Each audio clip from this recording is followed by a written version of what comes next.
Here we go! Stay a while and listen.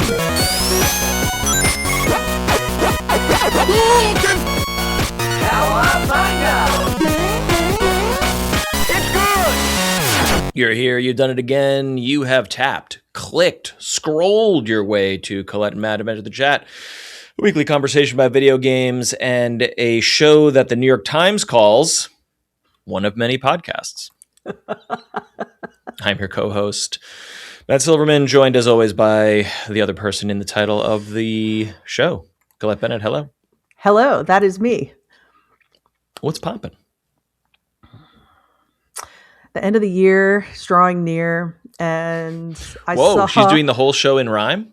I saw a meme earlier this week that was like, we should just have all of December off because no one wants to work. And I was like, yeah, that's accurate. Why is December, when you have the holidays and it's cold and all this other shit to do, why is it also the busiest work time? And, you know, you guys don't have kids, but like, oh, let's cram every fucking concert and dance recital into the week before Christmas and Hanukkah also. And, you know, in the business that you and I operate in, I don't know if it's a little different now, but there has historically been a like, we got to spend all the budget and we got to write all the guides and we got to do all the e-commerce and we got to have all the things in December for some reason. Yeah, Why? I mean, commerce is an easy one because of, you know, the push to Obviously. get people to buy by Christmas. But non-commerce, I don't know, man. And like, I'm guessing that for you with the kids stuff, it's all about Christmas, you know, because I feel like for kids, like people really treat Christmas different for kids than they do for adults. And I mean, I will say, if I think back about my Christmas experiences as a kid, that they did feel very magical, probably because I still kind of, I don't know. Christmas revolves around kids. So like, it should. No, it's great. And we have no qualms like making a special Christmas for the kids. We love doing that. Yeah. But we don't need all this other shit. And I'm doing my own thing now work-wise, but it's just coincidental that I have a handful of new clients and incidental projects that are all really good. Like it's like very good to have work at this time of year, but like we're trying to get shit out the door in time for it's a lot of hurry up and rush or hurry up and wait, where it's like we're gonna do this or it's gonna be big and we're gonna blah, blah, blah, and then nothing happens for months, and then it's like this thing's happening on January 1st, we gotta have the whole channel live, and it's like, do we? And we actually do for this particular scenario, but okay, come on, man. I'm trying to play some video games over here. I know. That's another thing. Like, I find that as I withdraw into, like, it's cold outside, I don't want to go outside, I go for, like, my video game. If I was to track my video game playing throughout the year, I bet you anything, this in January are, like, my heaviest months. Yeah. Because I spend so much more time inside, and I get really, like, as I've gotten older, I've gotten more and more just like crotchety about like cold weather, or I just don't want to do it. And so fun side fact to that, I should want to do it because last either fall or January, it might've been January, Patrick's found some crazy ass deal on the Land's End coats. It's like a puffer, but it goes to the ground. Like it is made for like places where it's like sub-zero, right? Which it doesn't get that way here. No, not by you. It gets into the 20s, sometimes the teens.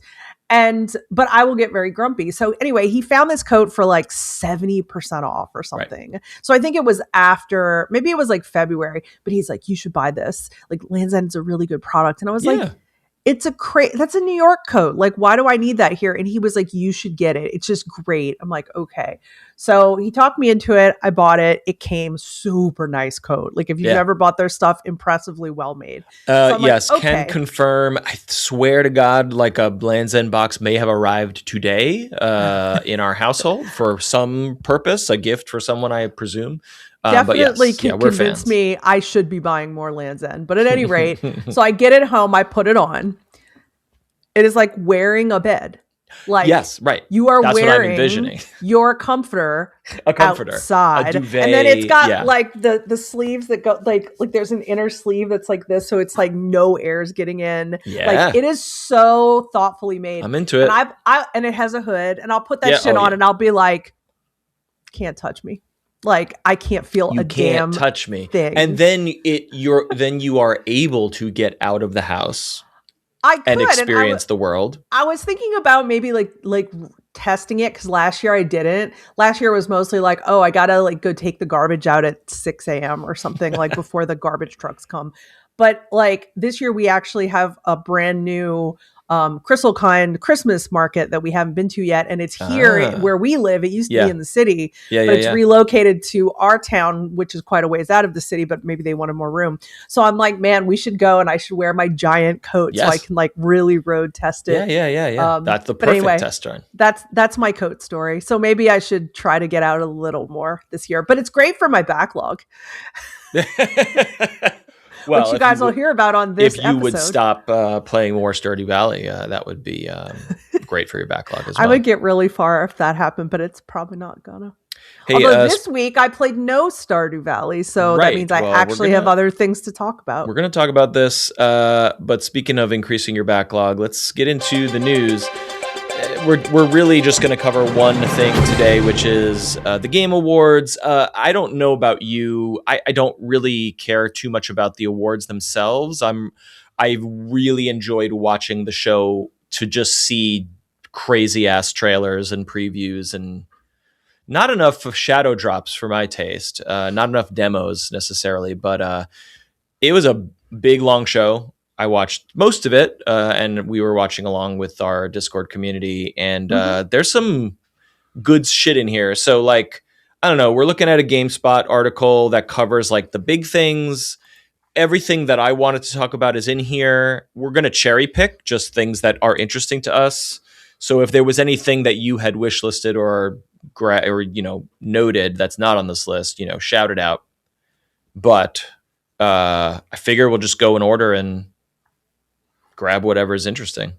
Yep, works for me. I'll say that for the first game that was shown, I was not watching the show yet. So I did not see this trailer, but it's called The Free Shepherd, and it's a game about, as you might infer from the title, herding sheep. And that is exactly all I know about this game, other than it's coming out in 2027. I didn't even know this trailer? Existed. I need to go back and look at this.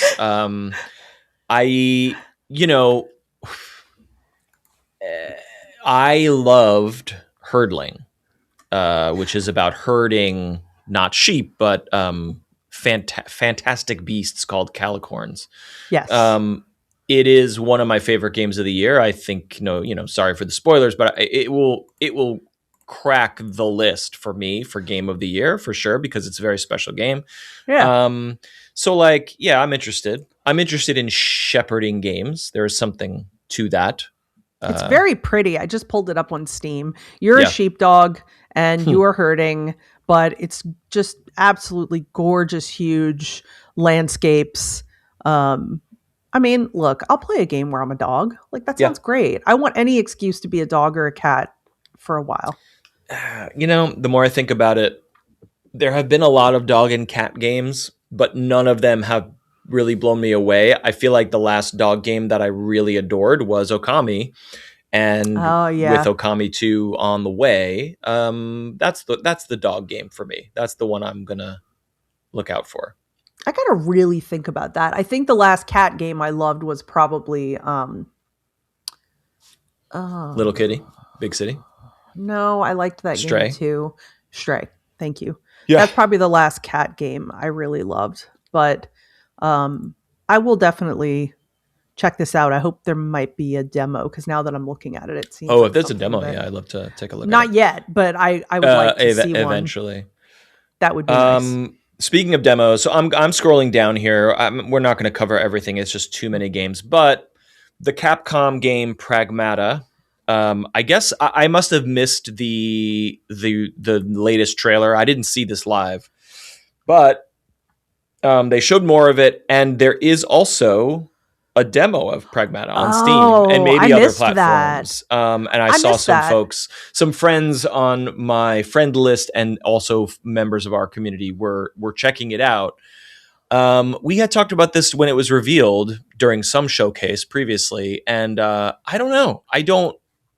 It is not grabbing me, and also Capcom has left a bad taste in my mouth with the latest Monster Hunter, which I'm still salty about. And I'm sorry to pull a tangent here, but they just released a new big update for Monster Hunter Wilds, which includes a big fight that people seem to like.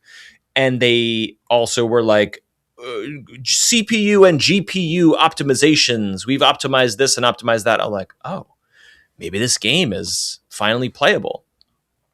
And all the reports say that performance is the same or worse now with the new patch. And I'm like, That is a huge disappointment. what a fucking embarrassment, man. And that's all. I've talked to death about how disappointed I am with Monster Hunter Wilds, but it's so fucking embarrassing and sad. So anyway, is Pragmata, and I am making timestamps here, everybody, so I don't have to dig through this later. Is this of interest to you? When I saw the original trailer, I was interested. I'm looking at this now, and I feel like I'm going to try it because there is a demo, and the demo will probably skew me strongly either away or towards. Yep. I feel kind of neutral. Right Yeah. now, I'm not really a huge fan of Capcom games. I don't hate them, but I definitely don't have a lot on my list that I'm like, oh yeah, I follow this really regularly. Resident Evil's like the exception. So I don't know. I'm skeptical and willing to try, I guess is the best way to put it. I feel strongly as the winter sale kicks off, and I don't know if it's on sale or not, but if you find yourself looking for something to play, Kunitsugami, Path of the Goddess, is excellent. And I think you should. That's a Capcom thing that came out of nowhere, and we've talked about it here. But like, that is a game I think you would really enjoy. It's on my list actually, and I briefly looked at my list right before we started, and like half my wish list is on sale. It's and I'm like, oh, but it would probably be a great time to grab some stuff. So I might make a very calculated choice on let me know buy. what you grab, and listeners too, let us know what you pick up. I've spent a little too much money on Steam trying out various games, and all I have to show for that is going back to Arc Raiders, which is now in a new season, and so there are reasons why going back is great. But I'm looking at my Steam wish list being like, I gotta fucking play what I already own. Like I can't do this right now. That's the hard part, is that the prices are so good. It makes you want to stock up, but it's, the deals are I know very for good. a fact I have multiple games right now in my library that I haven't played yet that I really want to play. Totally. So yeah, I have to think about it. Very careful. But a cheap game for $5 that is an excellent game that I definitely want to play. But am I going to play it when I need to rank up my trials in the next season of Arc Raiders right now? No, the answer is definitely not. Well, I'm going to leap forward in the list a little bit because I specifically wanted to know if you were excited about Star Wars Fate of the Old Republic. Yes. I knew many people who played the Old Republic, the prior games, and actually, was it one game? There are two. There's two. There are two. Okay. So I was wondering if you were a big fan of those games and if this is, in your interest. It is a huge blind spot for me. Oh. I've never played them, despite being a BioWare, an old school BioWare fan. Mm-hmm.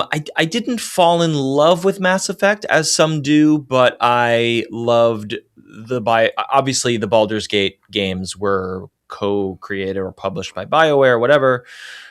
So like the CRPG DNA that comes out of the old school BioWare is.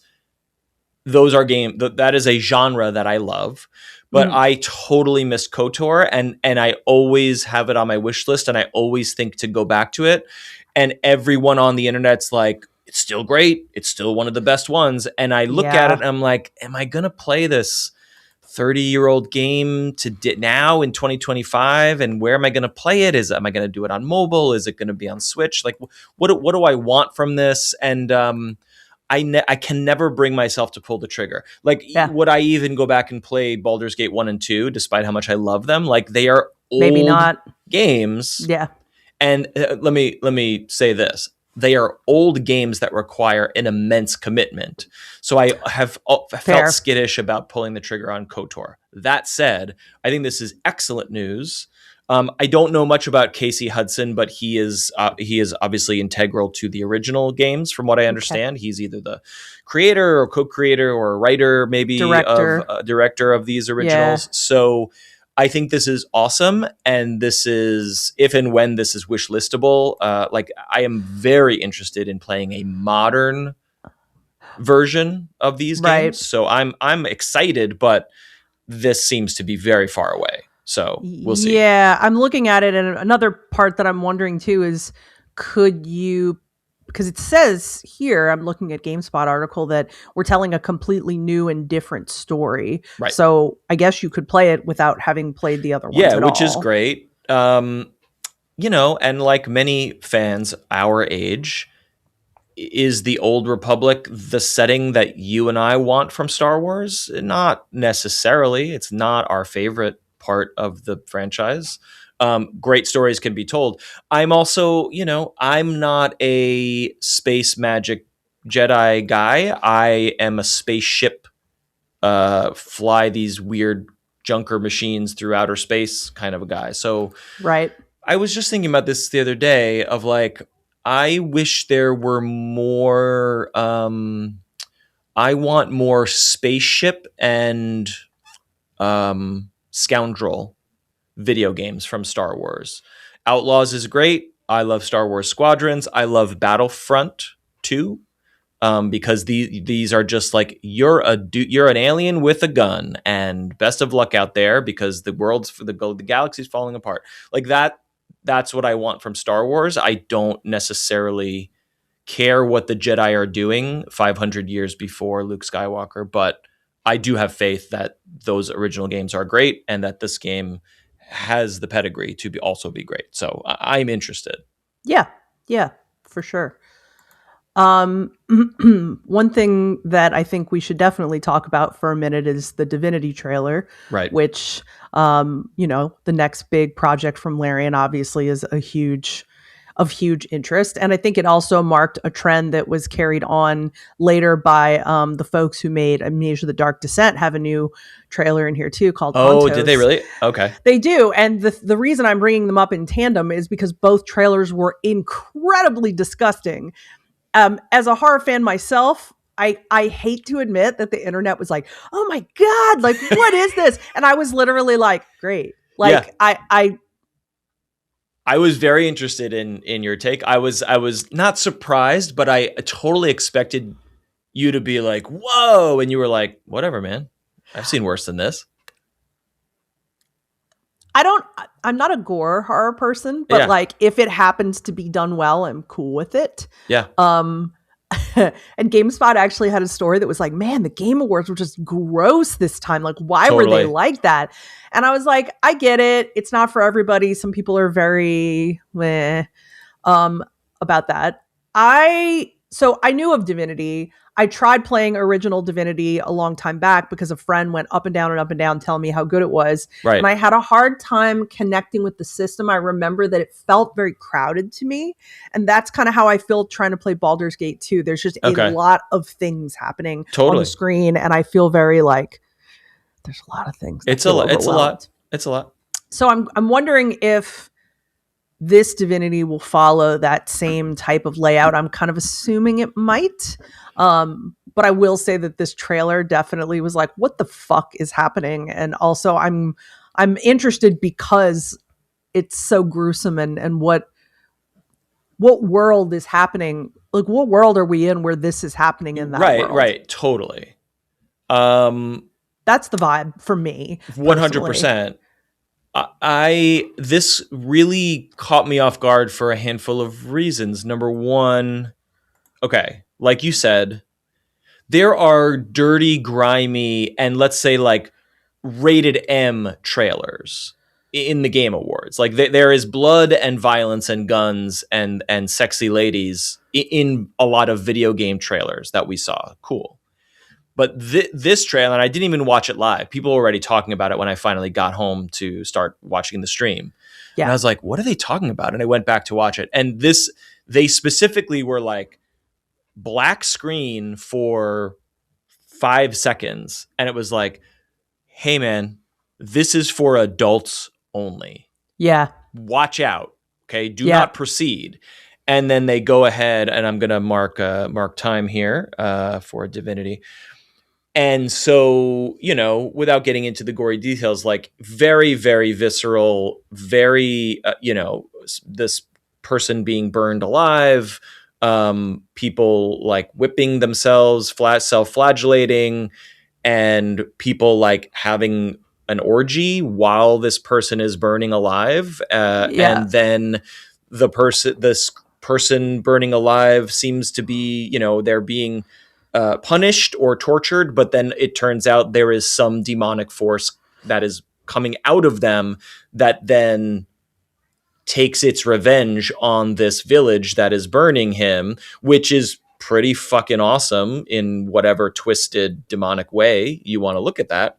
Yeah. And then the result of that is that all of the people of this town, including children and animals and horses, have been like swept up, pulled into this demonic sculpture, which was the sculpture that Jeff Keighley teased in the middle of the desert, which a lot of people rolled their eyes about this, but I like that sort of mysterious, like, ooh, what's it going to be? And the coordinates, and is this Diablo? Is this people thought it was God of War? And I think some patents had leaked or its trademarks had leaked around Divinity, and people were like, maybe it's Divinity. And then my question related to what you said was, I played Divinity Original Sin 1 and 2. Okay. I loved 1 and completed it, if I recall, or maybe got to the final boss and then couldn't quite get over the hump there, if I recall. And really liked 2, but I didn't stick with 2, even though I really enjoyed it. And then by the time I came back around to Baldur's Gate 3, it was like, oh my God, this is the greatest game I've ever played. So I never went back to 2. But my what I am learning now about Larian and the franchise is that there were previous games called Divinity that are not the same as Divinity Original Sin, but they certainly take place in the same universe. And that was the other thing that surprised me about this trailer, was that my recollection of Divinity Original Sin 1 and 2 is that they are goofy and funny and can be whimsical. And my memory of the vibe of those games was that they are fun and whimsical. I do not remember them being dark and gruesome. Definitely not as dark and gruesome as these. And then the internet certainly corrected me, being like, oh yeah, there's like an elf who eats people's flesh to like learn their memories. And like, there's a bunch of really dark shit underneath the coat of paint that is Divinity Original Sin. So really what I'm setting up for is like, whoa, this thing went so hard and does not fit with my understanding of the franchise. And also, Divinity, period, is something connected to the original games, not the Original Sin. That's a bad choice of words. Divinity, the first series, not Divinity Original Sin, which is 2 games with a story that I believe has concluded. Okay. And this is not connected to that narratively. Okay. From what I am reading. But who knows? Interesting.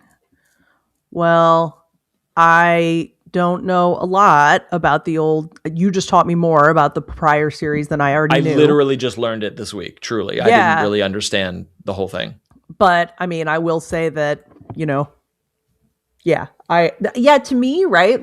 Like watching that trailer made me feel, I mean, I don't know if Diablo ever got that gross, but I feel it's got a bit of that kind of gothic Diablo feeling to it, Yeah, but Diablo, there was a trailer for the latest Diablo, and I gotta say, I thought the trailer for the new Diablo expansion looked cool from a cinematic point of view. The trailer was like, whoa, this is sick. But it is what? It is dark fantasy comic book, whatever. I don't know how to describe it. It's just like cool ass dudes doing sick moves.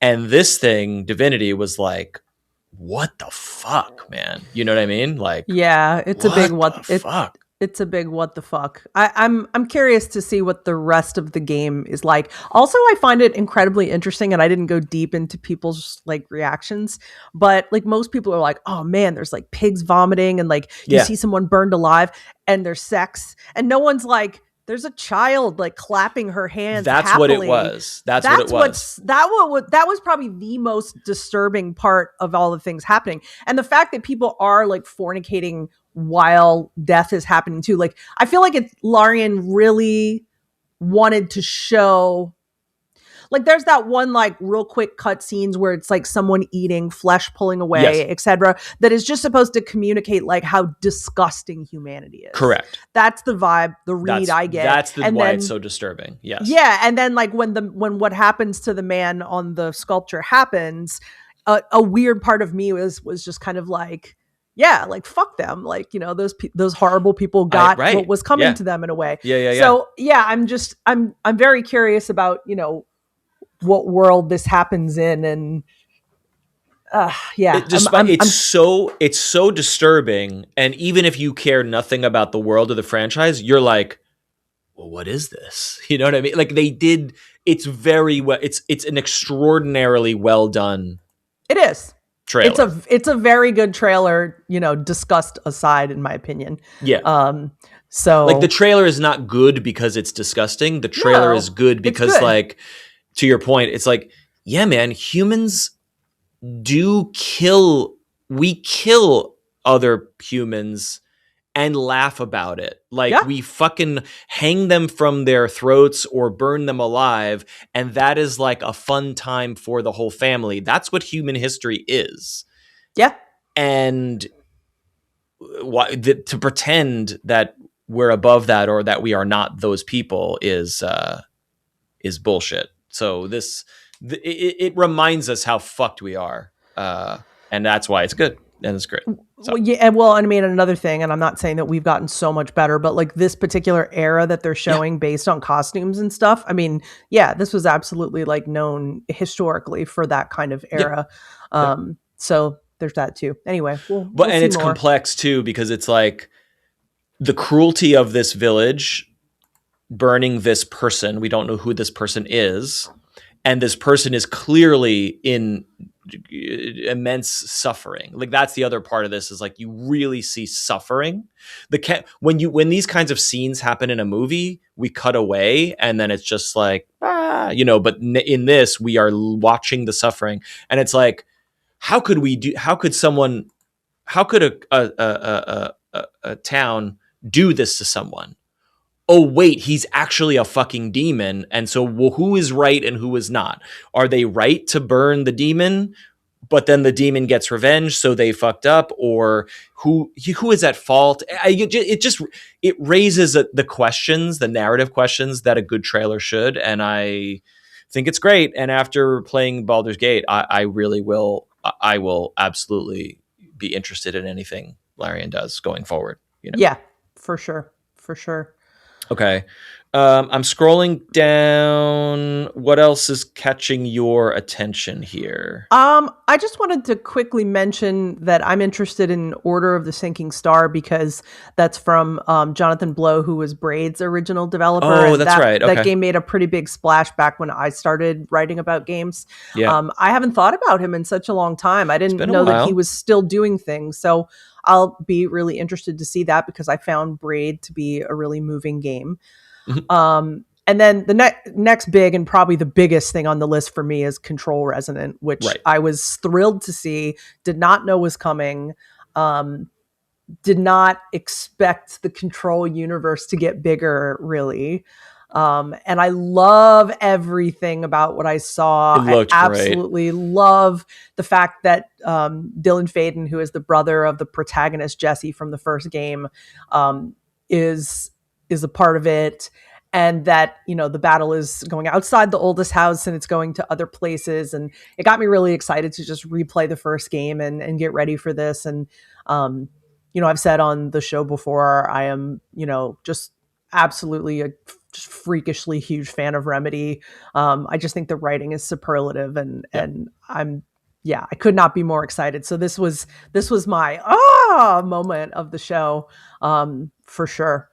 Yeah. The trailer is a big wow. It's amazing. They just did so good. And then they, you know, the Game Awards has grown up. And so by that I mean the production value of the stage show is really impressive. It feels like any award show to me, like any typical it tier feels like award the show Oscars, production. but there's something about like the entire stage is a screen, you know. I'm not describing it, and they're bringing live actors suspended from cables down, but then it's cutting to the trailer, and the trailer's awesome, but then like the whole auditorium is like shaking and flickering, and I don't know, Control Resonant brought the heat, and it worked really well. It presents really well.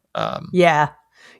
This reminds me that FBC Firebreak exists and really kind of flopped. And I hope that they can find a redemption arc there. I hope they can not fix is a strong word, but like figure out the game loop that would make that game more interesting to players, because I would like to play a squad-based extraction type shooter in the Control universe. That is very appealing to me, but the reviews were just really, really flat, and it didn't quite get there. Yeah, this is coming from a totally different perspective of a person who prefers story above everything. Yeah. But I didn't play it, but when I was watching the trailers, I was thinking, well, what is Control without like what is Control without the story? What is Control without, like, you know, the story is part of, I mean, the story and the world is the combined is what makes it so interesting. And I guess to me, it felt as if Firebreak kind of took the most important piece out. I mean, right. You know, so like I wasn't interested because I was like, well, I want that piece. Totally. Whereas Resonant is like perfect. It's like, oh, there's the piece I want. It's the continuation. Yeah. But, you know, I mean, when I think about like the actual like battle system and how I fought in Control, I enjoyed it, but it wasn't like, oh, I can't wait to do this in another format. It was a part of unveiling the story. Right. So yeah, I don't know. But I mean, my guess is that this will probably be a big winner for them. So I guess we'll see. I hope. Yeah, I tried to complete Control twice and couldn't quite get there. And I think it was a difficulty spike. I think I ended up fighting a boss. I think it happened multiple times where I got to a checkpoint and got to a particular boss and was like, I can't beat this guy, and I should just lower the difficulty, but I didn't want to do that. Like, I didn't feel like I wanted to, you know, like I had played the game on normal all the way through, and then I felt like I didn't want to lower the difficulty, whatever. Right. And then just other games got in the way. But yeah, it's tough because, like, I don't know, am I going to go back to it now? I don't know if I am. Yeah, I get it. I mean, you know, when you hit that wall, sometimes I think it can be really off-putting. I want to jump back one slot here for Dungeons and Dragons Warlock, which I'm refreshing my memory here with a trailer, and I'm marking the time. D&D Warlock. I was thrilled to see that Wizards and D&D are going hard on new IP and not new IP, but like new franchises. Like, cause like, I don't know, historically for video games, it has been Baldur's Gate. It's been Neverwinter Nights, which is, you know, not to get too nerdy, but it's like, these are all like Sword Coast, Forgotten Realms, et cetera, et cetera. They're all adjacent to each other. And I'm sure this is too, but like, I don't know. why aren't there more Dungeons and Dragons movies? Why aren't there action RPG games in the Dungeons and Dragons world? And there have been, what the heck was it? There was Baldur's Gate Dark Alliance, I think, was an action game that I never played. Anyway, D&D is just having this massive moment and this massive renaissance, both in tabletop and in culture. And they made a movie which was fine. It was an okay movie, A serviceable movie. It was just, my complaint about the movie was it was too fun. Like, it was fun and cheeky, and the characters were great, but most of it to me felt like, remember this monster? Huh? And I was just like, what if we just told a fucking sick ass, dark, scary, cool story? What if the movie was not just like, we know all the references, guys, they're all in here, and that, yeah, I don't know, that annoyed me about the movie.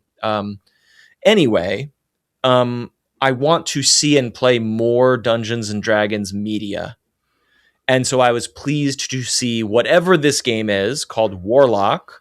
And I am looking at the trailer now, which is mostly cinematic. Yeah, it's cinematic. I have no idea what this game is, but a third-person action adventure. Yes, that's what I want. I want third-person action set in the Forgotten Realms, and I want to use magic spells, and I want to shoot fireballs at people. Okay? Yeah. And let's do that in 2027. Yeah. Thank you very much. Viable. All right. I'm scrolling down to the Tomb Raider announcement, unless there's something else you would like to touch on before that. No, I mean, I should have figured that this was, they were going to continue to work this franchise. It's interesting to see another new Lara. I have observed that her tits have shrunk over time. They got smaller in the more recent games, and now that they're remaking the original game, they seem to have grown a bit more to, like, sort of to get back to the original spirit of the 1996 game, if you will, I presume. Yeah. I didn't know that about the remake. I mean, I guess that makes sense. But that one of my big takeaways was like, wow, she has a much more manageable chest now. They're not as triangular as they were in 1996. Right.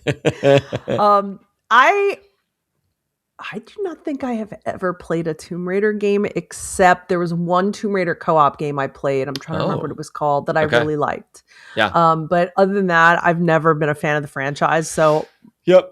My reaction's very neutral. It's like, oh, okay, they're doing that. Lara looks nice. And, that's kind of it. That was kind of the end of my feelings about it. I have memories of trying. I must have owned the disc, or you know what? Maybe it was a demo. Maybe it was not shareware, but like it may have been a demo from another game, a magazine or something. And I do have memories of like trying to get it running on an old PC. This was, again, in the late 90s, most likely. Mm-hmm. So I have played the original or whatever came after the original, but I do not have strong memories of spending any meaningful amount of time with it. So my reaction is very similar to yours, of like, okay, is there even a fandom of this franchise? I'm sure there is. I think there is. The more recent games are apparently very well regarded. Like, they're very good games.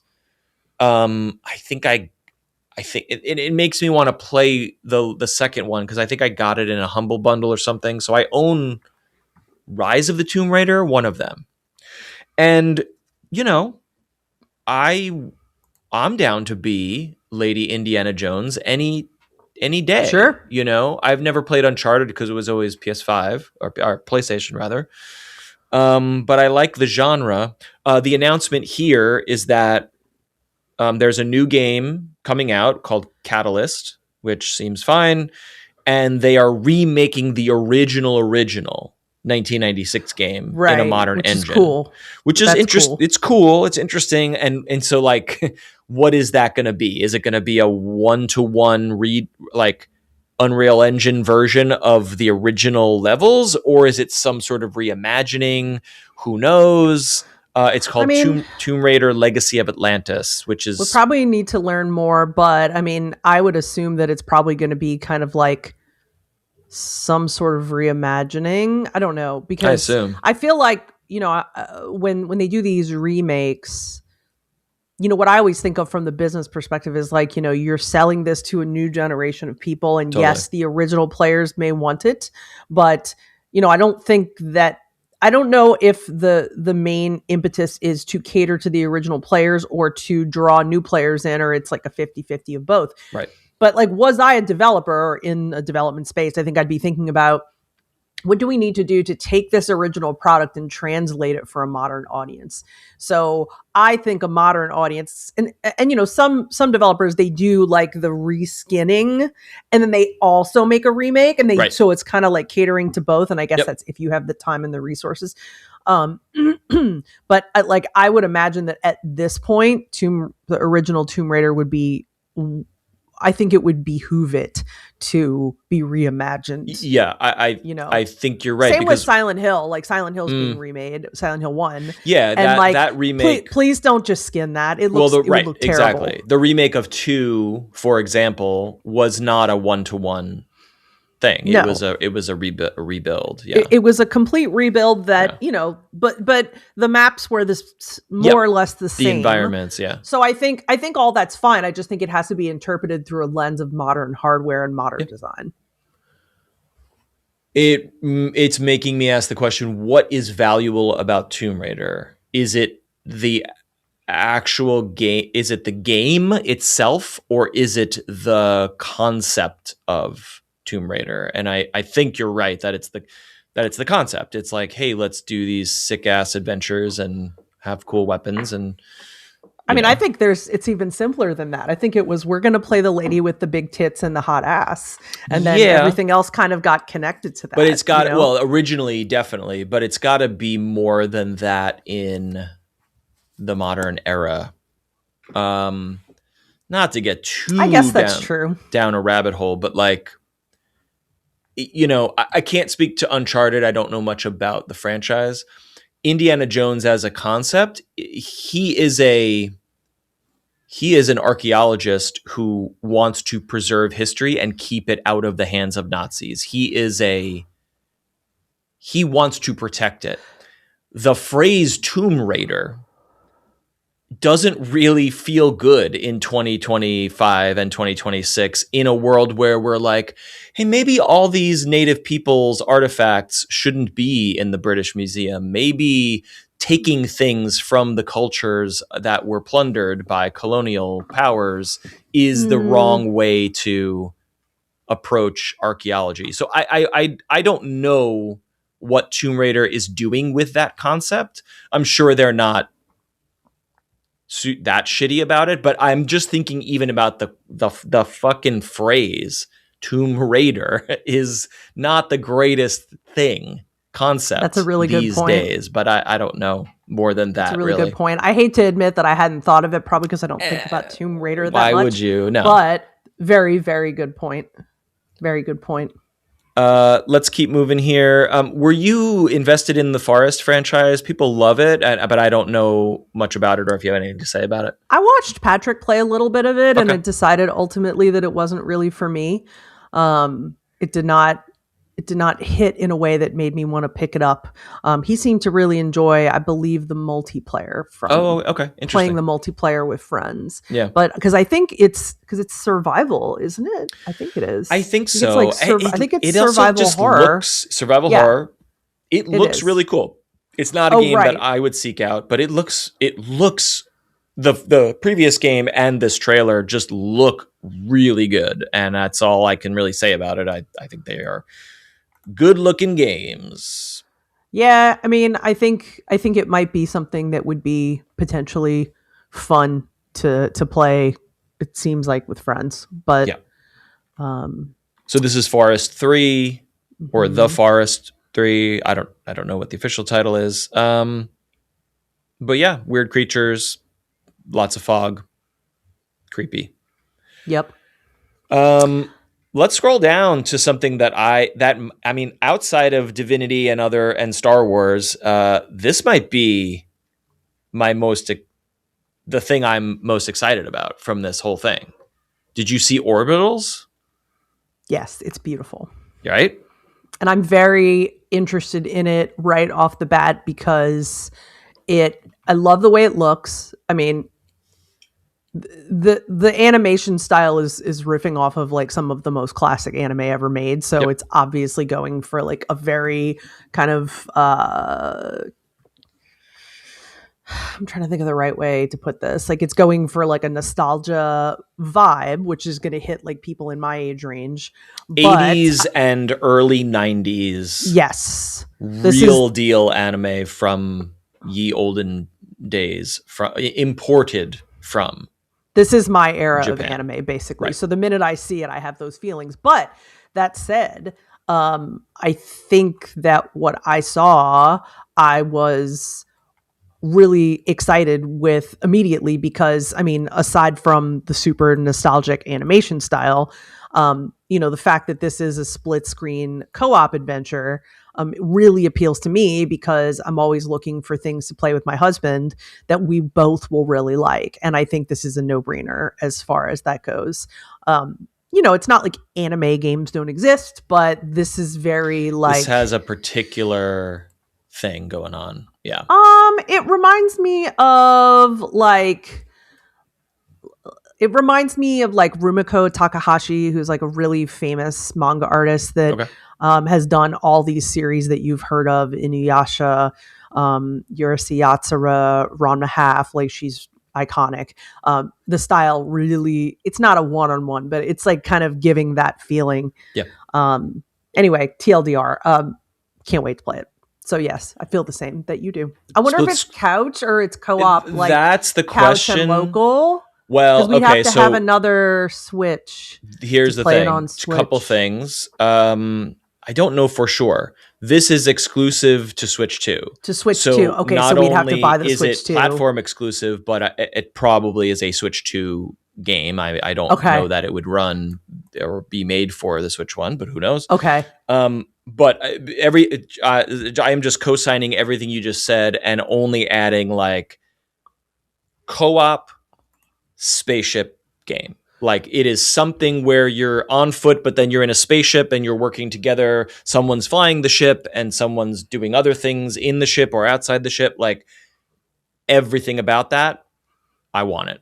And it is not, this was the one game, not the one game, but this was one of the games where I like stopped watching the awards and immediately went to the internet to like, how do I wish, I got a wish list. I gotta write it down. I gotta like make sure that I get it somehow. And it's not wish listable yet. And that was kind of like, well, where is it? I need to make sure that when this thing happens, I will know about it and it will be in my inbox somehow. And it's just not there. So it was kind of weird to be so excited about something and for it to just not and you just exist. Can't. Yeah. So anyway, but I'm glad we're talking about it and I'm glad to make a note of it here because it just looks so freaking good. Yeah, it just says sometime in 2026. So we'll have to, but that might be the line for when I buy the Switch 2, honestly, because I knew that I was going to buy it for like an Animal Crossing game or whatnot. But it's interesting. I really only play Stardew on my Switch these days when I want to go to that specific set of farms. Right. Because I have like my modded farms on my upstairs computer and then I have like my vanilla stuff, but my vanilla saves are, one of my vanilla saves is the most advanced. It's like a 300-hour. Wow. Yeah. So it's like, that's the furthest I've gotten. And that's where I've got all the super wild unlocked stuff. So I will still pick it up, but I will say that I have noticed that my Switch is really feeling like rickety now. Yeah. Because, because it's been used for, 5 years. I got news for you. The Switch 1 was rickety in 2017. Like I always hated the way that the Joy-Cons felt like they were separating from the thing. So I rarely played it handheld. I preferred the Switch Lite, even though it is microscopic and for ants. Because I I liked that it was a one piece of hardware and I got a lot of mileage out of my Lite. You guys have the 2, right? We have the 2. We love and it. So it has a magnetic. Yeah, it just goes, zoop, it just snaps on. So it probably fixes that problem. Oh yeah, it's Yeah. night and day. It is just better in every way, obviously, mechanically and hardware wise. But we've talked about this quite a bit. You have no reason to need or want to Switch 2 because you don't care about Mario Kart. You own a PS5. There's nothing on the Switch 2 No. right now besides Metroid and Donkey Kong and the Hyrule Warriors game. Right. Those are the only 3 games. I'm not looking to play any of that, so I can you just would wait. need a Switch 2 to play. Everything else that you would want to play that me or my family is enjoying on Switch 2, you have multiple other ways to play them. Right. There's just no reason. There's just no reason. It's just an interesting. I think next year I'll get reasons, though, more reasons other than so. just this really cool anime space game. I just felt like it needed some time to breathe, you know. But think about this too.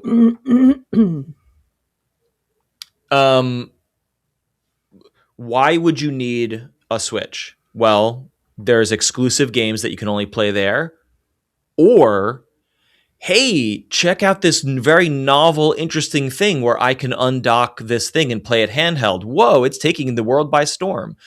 The reason I think a lot of people got a Switch in 2017, 2018 was like, oh my God, I can play Mario and I can play all these other cozy games handheld. That's amazing. Sure. Today we have 1,000 other ways to do that. So you have a Steam Deck if you want to do that. You have streaming if you want to do that. You have you can sit at a computer, you can sit at the couch, you can fire up the PS5. You have a lot more avenues to play a lot more libraries, whereas playing a cool ass indie game on a Game Boy essentially was like, holy shit, this is amazing. I got to get a Switch.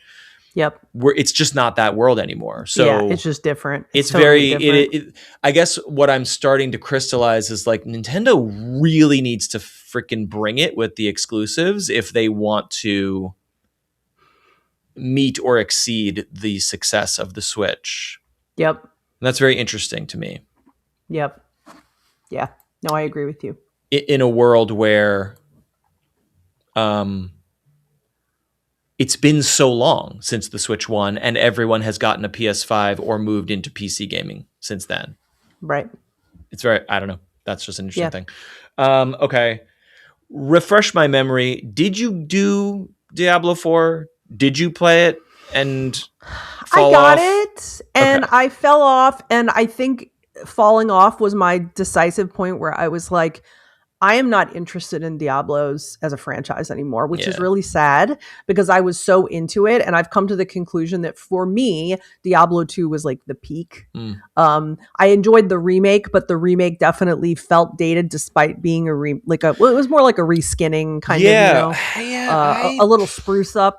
But like my favorite era of Diablo 2 was Diablo was really 1 and 2. Yeah. And then I was very excited about 3 and followed into 3, fell off on 3, but then thought, well, maybe. And then when I saw the trailers for 4, I was like, oh, I'm really excited about this. I love what they're doing with the story. But yeah, it just didn't hold me the same way. And I don't know if it was like Diablo showed up at a certain time for me in my gaming career path.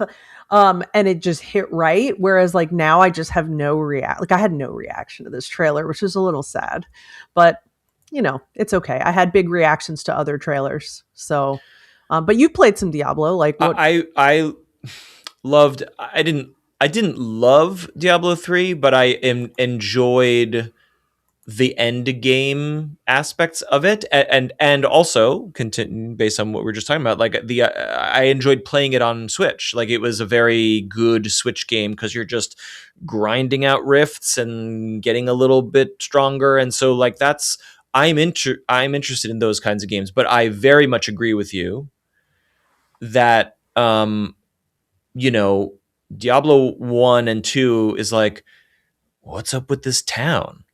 Oh, stuff's weird here, man. Oh, what?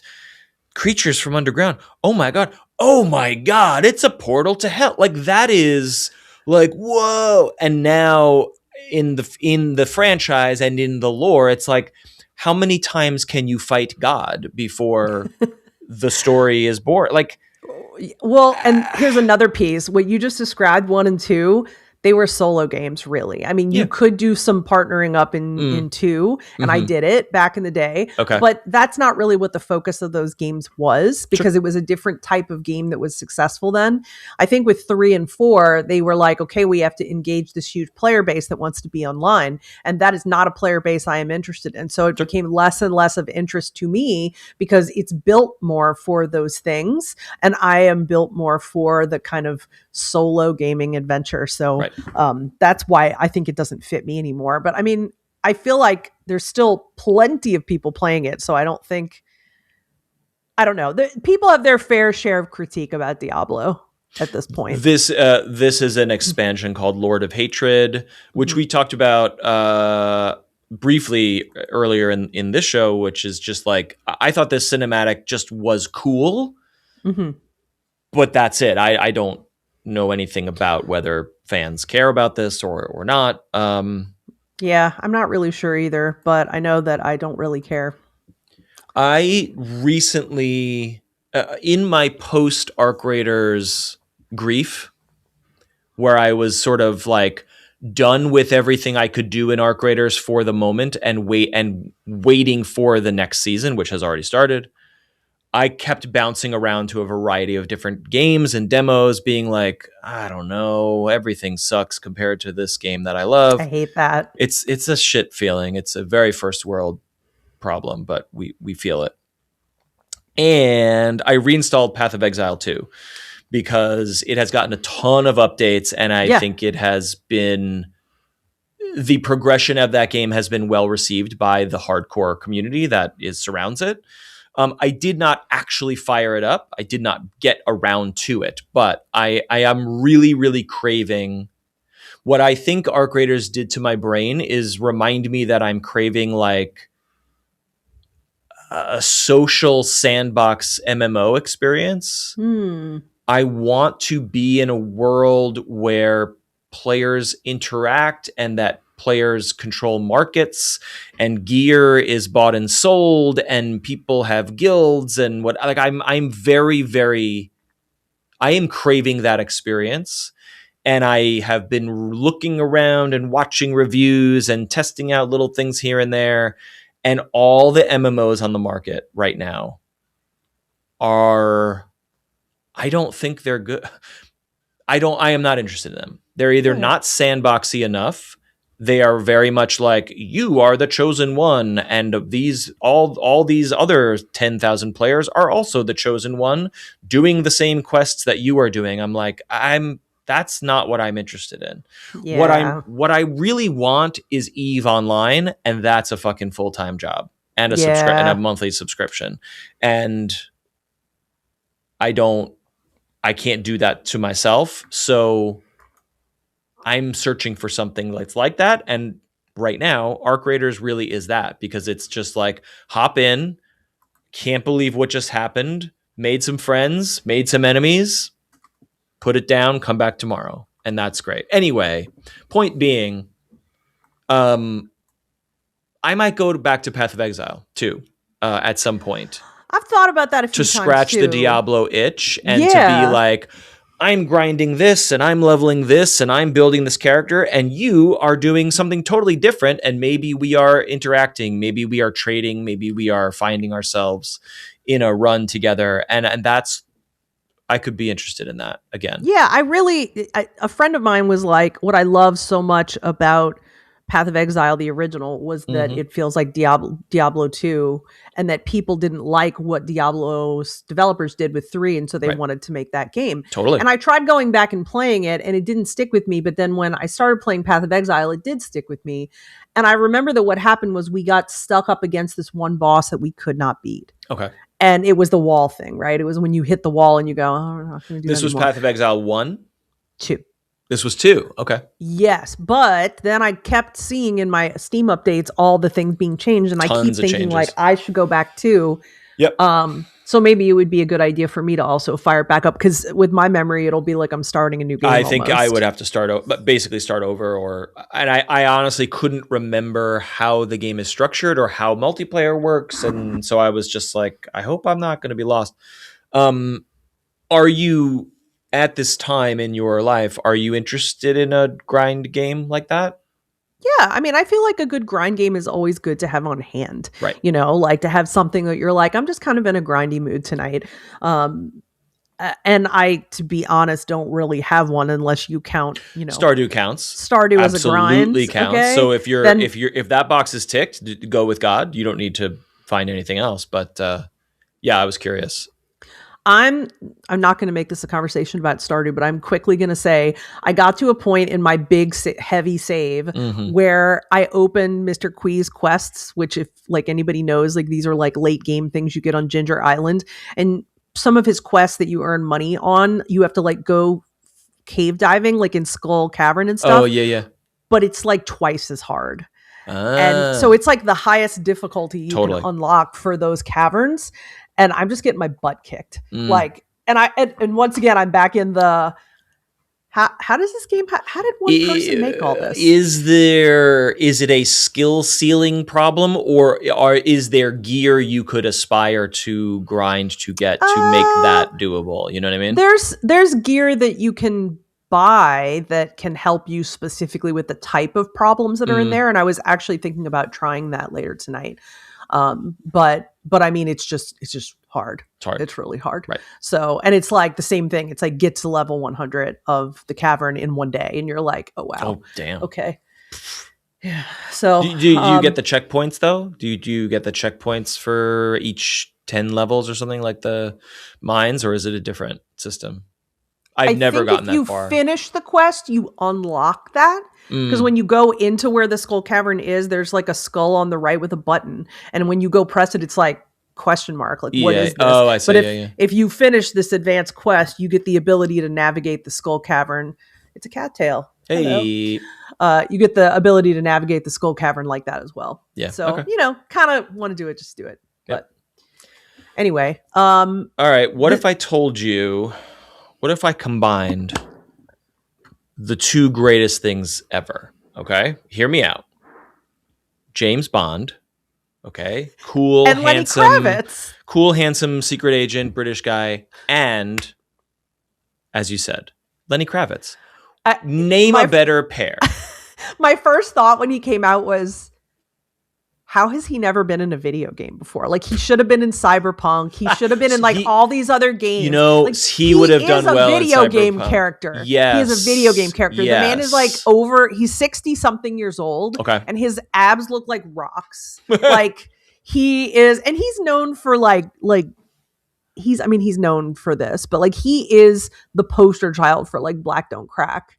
So as soon as I saw him, I was just like, oh my God, this is, I don't give a fuck about 007, but I care about seeing you as this villain in this game. That's very interesting. Born for this. Because I guess I had the kind of the opposite reaction. Like, I don't give a shit about Lenny Kravitz. I find him to be kind of weird and off-putting. And also, if you are putting a Bond villain, if you're creating a Bond villain, the nemesis of James Bond, like, I need like a fucking Mads Mikkelsen style actor to be the super, who was in Quantum of Solace, which was I think that was the most recent Daniel Craig one, his last one. It was the guy from that hacker show. What's that show? God damn it. I gotta look this up. Of Solas. No, that's 2008? No. What are okay, bear with me, listeners. I'm sorry to do this. James Bond movies. What is the most recent one? It is No Time to Die. And it stars... Come on. Starring... Rami Malek. Thank you. Okay. If you're creating a Bond villain, who is weird and eccentric and creepy and oh my God, what's he going to do next? You need Rami Malek. He's awesome. Okay? That's he fair. ruled in that movie. That's fair. You're telling me that Lenny Kravitz is going to be the guy in this James Bond game? I don't know if that's going to work for me. I fully am convinced, but clearly we have very different takes. Great. But I think he's been a badass since I've been a teenager, basically. Okay. So, and also I'm very like, he would be a perfect vampire character because he I hasn't really aged. Cyberpunk and vampire stuff, I think you are nailing it. I think that's his place. I don't know. It feels weird in the Bondiverse, but you can convince me. IO. I've never played a Hitman game. None of that appeals to me. But it does feel like IO is a great studio to do a James Bond game. Like I am super interested in this game. From what I've seen, which is a lot of cinematic stuff, I feel good about it. I'm interested. Fair. As an obsessive GoldenEye. If you were a middle school boy in the 90s, you would go to your friend's house who had an N64 and play GoldenEye. That's what you did until 1 a.m. Like that was what our purpose in life was in whatever I year have that heard was. so much of that from so many guy friends, and I love it. Like it makes me happy that it made that many people happy. The game ran at a solid 12 frames per second, and we loved it. Okay. Yeah. Yep. What else? I'm scrolling past a lot of shit here. Soros. Oh, stop. okay, great. Tell me about Soros because I don't know anything here. This is Housemarque's next game. Okay, thank you. And a lot of people in the YouTube comments were like, this is basically Returnal 2. It's Returnal 2. Which gave me so many feelings because Returnal was my game of the year that year, but I also like struggled I couldn't finish it. I know, I remember. remember. Too hard. Totally. And I know that there's now like some, like you can, I don't know if they've made continue to make changes to it. Right. Or if there's any type of easier way, or if you just have to get good and that's all there is to it. But like, I eventually just gave in and watched an entire summary of the story on YouTube, and it blew my mind. I was like, God, I hate that I couldn't play this story. I had to look it up, but I just couldn't do it. So it's weird because I look at this footage and one part of me is like, this looks just like Returnal and I want that. And then another part of me is like, trauma. Returnal did make its way to Steam, which 2023. It's been out on Steam for a long time. And it is currently 60% off. So it is $24 right now. It was one of the first games I bought for the PS5. Right. I remember. Yeah, I don't think Did you ever try Returnal? No, because it was only on PlayStation. And then we talked about it at great length.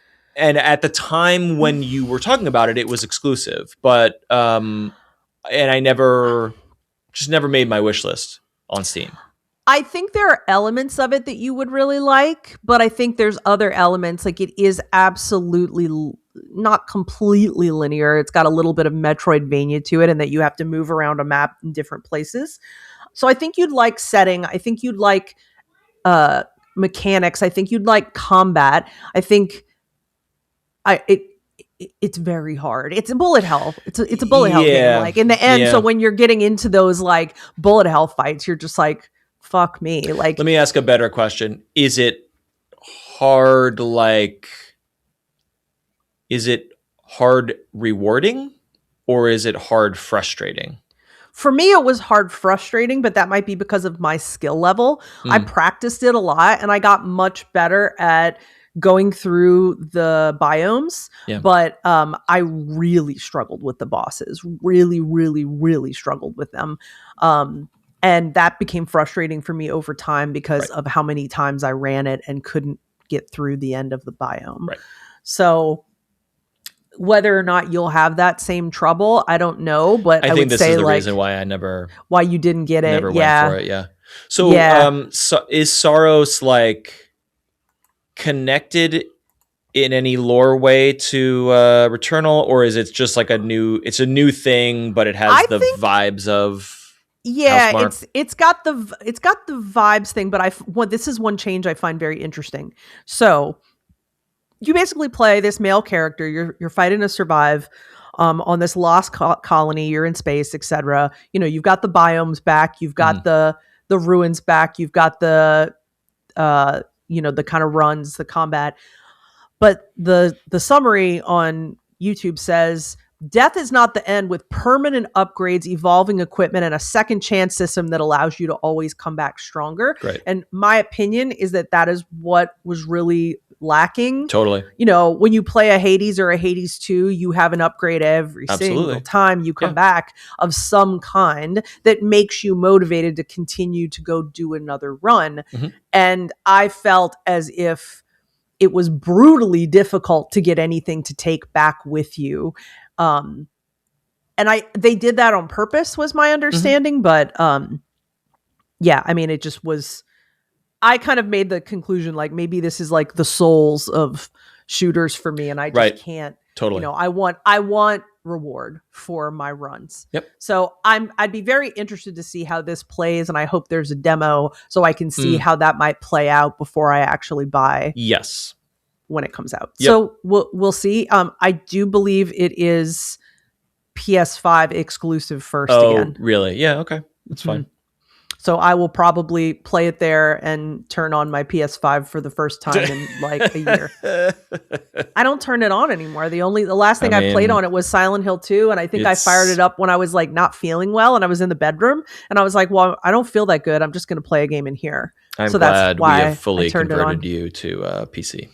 PC Master Race is where it is. I am scrolling past Hitman and Total War Warhammer 40K.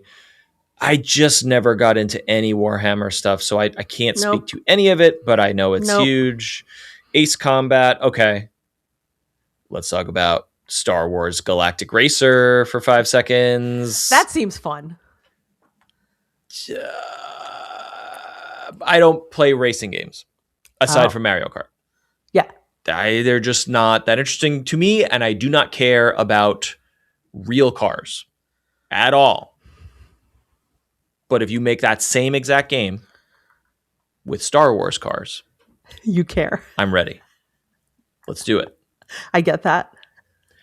And so, and the way people are talking about this is like, oh my God, Burnout. The Burnout developers are so good at like vehicle physics and drifting and crashing. And like that's what that series is known for.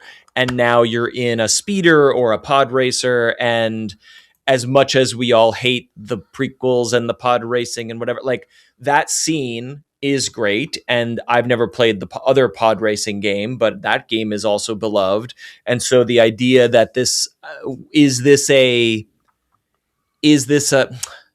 not a live, could it be a live service game where you are racing against other players and ranking up and earning cosmetics or unlocking cool systems for your vehicle and customizing your vehicle? Like I hope it is that and not some sort of narrative, who the fuck cares thing. I want it to be like, I doubt it. I mean, like this feels like, well, I mean, from what I saw, like, I don't know, like who wants to have like a deep narrative racing game? I want to fucking race the cars. I'm not even a racing person, and that's what I would want. Totally. I want to customize my sick ass Star Wars car, and I want to choose what alien race I will be and unlock cool hats for that character.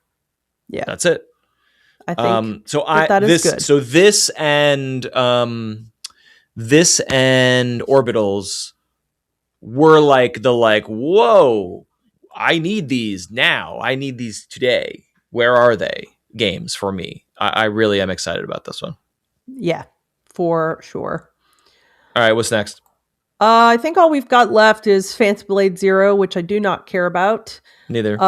A Mega Man game, which I haven't cared about Mega Man since like 1986, I think. I liked Mega Man and I respect Mega Man, and I think Mega Man is due for a modern Mega Man. Mhm. And I was listening to some discussion about Capcom. Capcom seems to be doing very well, and they have their Resident Evils and their Monster Hunters, and so they have these massive franchises, and then they're sitting on a buttload of like other random shit that basically like the business people and the investors are like, what are you doing with this shit? And they're like, oh, maybe we should do more shit with our old things. And so this is them being like, hey, you remember Mega Man? What if we made more Mega Man? And what I saw in this trailer was like, yeah, it's Mega Man. Like, it just like I would be not very excited. I would be interested in a complete deconstruction and reconstruction of what Mega Man is, because Mega Man is cool because you can do things in any order, and that affects how.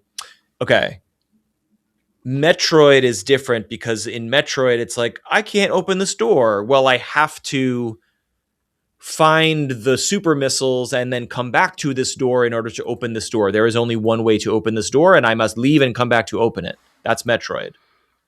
Yeah. Mega Man theoretically could be, I'm going to defeat Bubble Man so I can use bubbles to open the door. Or I could defeat Saw Man and I can use saws to open the door. And so there is a modern Mega Man where it's open and you can go and do all the things in any combination, and everyone's playthrough of Mega Man is different because we all did it differently. That would be cool. And maybe that's what this could be. But from what they showed, it just looks like a side-scrolling Mega Man with some like chibi-looking pseudo 3D graphics, and I don't know. Yeah, no, I feel you. Like, Mega Man was fresh to me when platformers were fresh to me. Yeah. So that's the hard part, is that, everyone's, I think, interests in the game world are going to be flavored by some kind of, watch for the cattail. Hey. Some kind of nostalgia. For audio listeners, a cattail has just pushed Colette out of her chair. She's just she's on I'm the floor. moving out of the way of his butt, because the cat, that's how it is living with cats. They don't know there's anything wrong with putting their butt in your face. So that's the same with children, actually. Enjoy if we're this being honest. video footage. Yeah. Right. But everyone has their nostalgia thing. Like, it's so interesting because there are things that, if you were to show me the original game, the first or second Sonic, the first or second Mega Man, Metroid, etc., I have very nostalgic feelings about the original games, but I don't care about the modern franchises at all. Right. Because they just haven't been reinvented to me in a way that's interesting. I don't usually care that much about the Mario franchise, like the modern Mario franchise. Every once in a while, I will. I care about stuff like Kirby because I really liked Kirby, Sure. and I really still like Kirby. But there's not a lot of franchises that are started in the beginning that I'm still following, with the exception of maybe like Final Fantasy. Yeah. Final Fantasy has gone so far away from everything it's been. But I think the poster child for this, which I know is near and dear to all of our hearts, is The Legend of Zelda, where it's this open world, top down, we've talked about it a lot. Like, the original The Legend of Zelda is a fucking open world. It is. Video adventure combat, whatever, in 1984 or whatever year it came out, or 86 or whatever. It's like, it's unbelievable. And we have taken that vibe forward into Breath of the Wild, which is just the most amazing reimagining. And I will also say that the Mario games have, while they've hewn close to the core DNA, they have evolved and iterated. Obviously, Mario 64 was a sea change for all platformers. It revolutionized an entire genre, and the Odysseys of the world have only iterated on that. Whereas, I'm not gonna talk about. We're not gonna have quite enough time to talk about what we're playing, because I have to wrap up here. But my review of a little bit of time with Metroid Prime 4 is that it's fine. It is not doing anything yet I'm very early on, that reinvents or redefines this franchise. It is a very good Metroid Prime game, and that's it. And I mean, I will come back to you with more nuanced discussion when I get further along in it, and I hope to be pleasantly surprised. But I mean, it invites the question, right? Does every iteration have to be a reimagining, or does it have to be a very good version in that universe? Like, that's the right question. you know, for you or me, it sounds like we both really want something somewhat different in that universe. Like the last time I Yes. played a Kirby game, it was as simple as I can turn into a refrigerator that's really funny. And also, It there was was. never a 3D Kirby game until Forgotten Land, right? Is that true? Question mark. Maybe you might be right. Okay. You might be right. But like, you know, it doesn't, I guess my point is that you don't have to reinvent the wheel. Like Breath of the Wild is perfect because it is spiritually the original Legend of Zelda, but it has While reimagined, also redefining the entire thing. And I will also just give you that the Kirby Forgotten Land is fantastic because it is full, brimming with surprise and delight, top to bottom. So even if it doesn't like blow your mind, it's such a fun video game all the way through. Right? Yeah. Yeah. And I would say the same thing about Mario Odyssey. I really, really enjoyed it, even though I'm not a super big platformer or Mario guy. But there are others, you know, we don't know what this Mega Man game is going to be, but, you know, Metroid is just top of mind. But there are others. Well, okay, let me put it in this context. This is Nintendo, okay? They have this history of reinventing themselves and really blowing it out of the water. And also, this video game, Metroid Prime 4, has been in development for like 5-8 years and 2 studios. And now it has launched on Nintendo's new flagship, big balls to the wall console. And it's like, it's one of these. It's another Metroid. It's like, this was the moment for Metroid to like fucking Breath of the Wild it. And I don't, based on the reviews that I have read and seen, and based on my own time with it, it does not seem like it is that game. And that's disappointing to me because I want to play it, but in a world where Arc Raiders and other games exist, I'm finding it hard to want to play it. And that sucks because I love Metroid. Yeah. Anyway, yeah. I don't want to. Let's touch on the very last game, which is called High Guard. I know this is not your kind of game, but this looks pretty cool. I'll be honest, I don't know if I even watched this trailer, so I'm it was at the very end, so I can watch it now while we are talking about it. A PvP raid shooter, you're right. This is not my thing at all. It's not for you, but it's from Apex Legends people. They made a new studio or something called Wildlight Entertainment. Okay. But this looks cool because it's like, from what I remember, and I should look at it again, it looks like some cool, sexy ass characters, and they're using guns, but also magic in a sort of hybrid magic shooter, steampunk kind of work. It has vibes that are working for me, is all I could say about it. Yeah. And it's got a pedigree. It's got the people making it know what they're doing when it comes to whatever this is, a squad-based shooter or something. So it does have a Steam page. Yeah. I should wishlist. I'm going to wishlist it just to see. You're riding around on horses, you're using melee weapons, but also you're throwing stuff, grappling type hooks. I don't know if it's like I'm sure there's going to be many modes. You've got swords, you've got magic. It's like a medieval.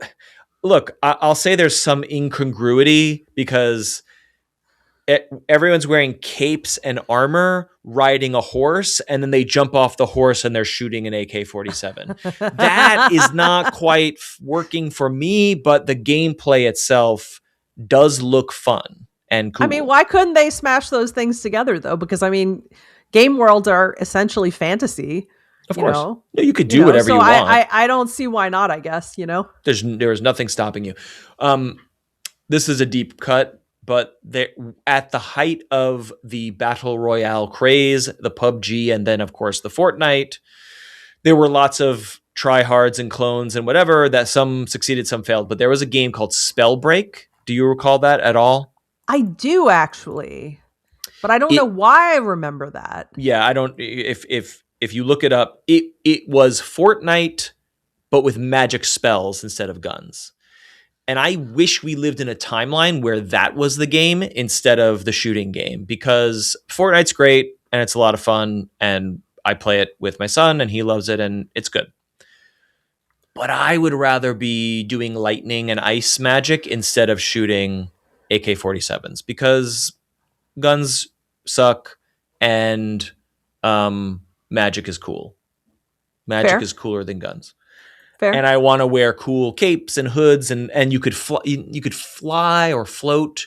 It just had a more like I'm a cool nimble wizard, as opposed to I'm John Cena or the Family Guy with an AK-47.